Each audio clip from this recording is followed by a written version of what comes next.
Hello and welcome back to my YouTube channel. Today I just wanted to make a quick video just showing you some of the materials that I use, starting with obviously watercolour tubes. There's two types. You can get either tubes or pans, and then I'm going to take you through some of the things that I take or have all the time with me, what I have my watercolours in or what I mix. I'll show you that. So it's more of a practical aid. Some of the things you can use either if you're sketching outdoors or if you're in a studio. And then last of all I'll show you the brushes that I use. And then if you stick to the end of the video, I'll do an update on the previous video that I've done, Saddleworth upper mill. I'll show you the progress and take you through some of the things that I've done on that. So if you stick with me, and I hope you enjoy what I share with you today. Okay, so these are some of the watercolour tubes that I use. These are Jacksons. They're quite a good, they're artist grades, so they're quite a good watercolour. I've got all different colours of those, and these will set you back 3, 4. I think the cerulean blue is quite an expensive one, maybe £4 or £5. You get 21mm, so you get plenty of paint in those. For years I was painting with the Cotman, and these are a Winsor & Newton. They're a student grade, so they're not as expensive as the artist grade, but they're quite good. I do have a bunch of those somewhere, and I was considering getting rid as I got my artist grade, but I think they're good to keep hold of, especially if you're outdoors sketching or using your sketchbooks. There's no need in using the higher grade watercolours. And then I do have a selection of the Winsor & Newton. These are the professional grade. As you can see, you get 14mm in these. Neutral tint is a good one that I use. Again, you can get those in the Jacksons as well. I think these Winsor & Newton, they're really good, but they'll set you back £5–6 per tube. Whereas the Jacksons, they were about £3 or £4, and you get 21mm in those. So if you're on a budget and you just want to get some paints, Jacksons are well worth the money. I do have these are Rembrandt pocket set. As you can see, you get 12 paints, and these are professional quality as well. I'll show you the pan. Comes in quite a nice pan. You got your mixing wells here, so there's plenty of space for mixing, and you even get a little pocket brush. These are you can see my hairs are splayed out. Obviously, you got to be careful putting them back in the holder, but I've not actually used those.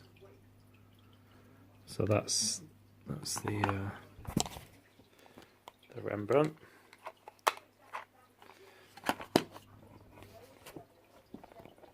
Okay, and then I have just a couple that I've put together myself. You can buy these little pans, well, palettes, and you can get these individual little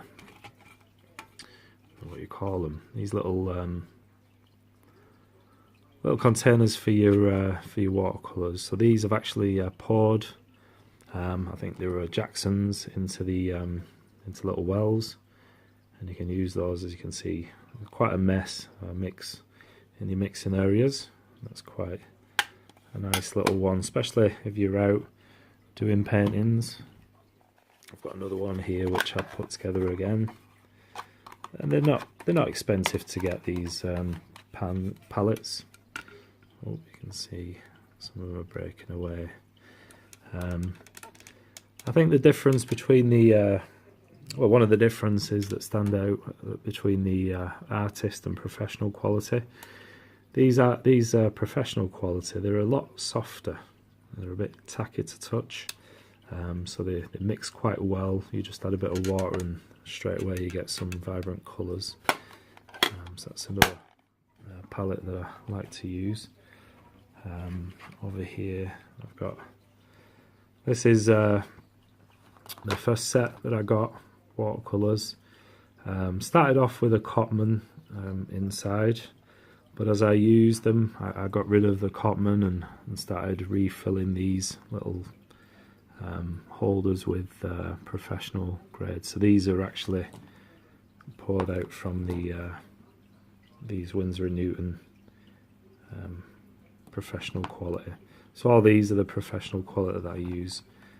Again, you've got a little holder for a couple of brushes in there, and then you've got lots of room for mixing. As you can see, it's quite a mess, but it don't have to be. You have to clean it every time. I've got colours. I tend to stick to the colours that I use. I've got my greens over here, and then sort of reds or yellows and darker colours here. So that's another set that I use. And then I just got my pencil case. I've got a few 2B pencils, some 4B, got my eraser, I've got different pens. These are permanent ink, so I use these with my watercolours. They're all permanent ink, so you can use these, they won't run. They're permanent Indian ink. So there we go, that's my pencil case. And then this is a recent investment that I've purchased. It's a brush holder. You can get different types, flip ones, and these are the brushes, the range of brushes that I use. You can spend as much or as little as you want on brushes. Let's see, for these are the squirrel or the mop brushes. Again, I got these from Jackson's. There's a pure squirrel mop. It's got a nice end to it. Goes to a nice tip, and it gets plenty of water on there. You can use plenty of water. It's good for large washes, covering lots of paper, using lots of paint. And then I've got a fan brush here. Not really use this one much. It's good for different textures on paper. It's a stippler fan, again from Jackson's. Again, like I say, you can spend upward to 30, 40, 50 pound. It depends how much. There's two sort of types of brushes. You can get the sable brushes, which are the most expensive, which are sort of squirrel hair or natural sort of hog hair or whatever it may be. And then you can get the synthetic brushes, which are almost like the sable. Oh, it's not. This is a Silverline from Jackson's. This is a dagger brush. You can see the end, a little point. They're quite handy and quite useful to use. And I've even got one of these travel brushes. And these, you can pay quite a lot of money for these, depending on the tip. This is synthetic. It's quite a nice feel to it. The difference between synthetic and sable or natural hair, obviously the price, but the synthetic have a bit of a spring to them. They don't hold as much water, but they do a good job. The natural hair are a softer brush, like the squirrel or the mop brushes.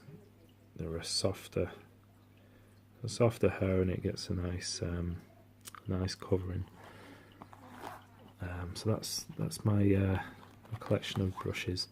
This one is a liner brush, or a rigger brush they call it, and as you get water on that and paint, it goes to a nice fine point. It's good for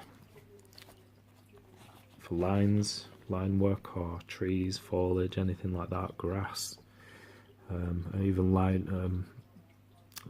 lines on boats and things. So that's my collection of brushes. Again, you can spend as much or as little as you want. I think to start, just to get maybe a round, a squirrel brush and a flat, and that's all you need really to get started. Maybe 3 brushes. There are brushes that I tend to use a lot of. I use more than others, but that's my collection of brushes. I like to keep them in that, just to keep them all together and keep some nice storage, a nice sip on there. And that's the brushes. Now, as you can see, I've done quite a bit more work concentrating on this area. I've done some more of the houses.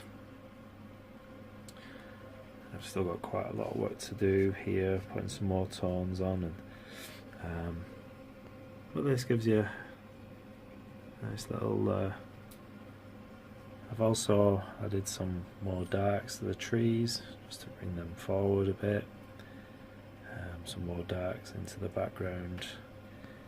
You can see the overall image, and that's what I've done so far. I'm going to try and get this done within the next week or so. I think my next video I'll be maybe doing some more of this for you to see. But other than that, I'll keep you posted, and I'll show you how I'm getting on with this. Okay, hope you like. Please do comment or subscribe if you've not already subscribed, and I'll keep you updated on all the stuff that I do. Okay, take care. I'll see you next time.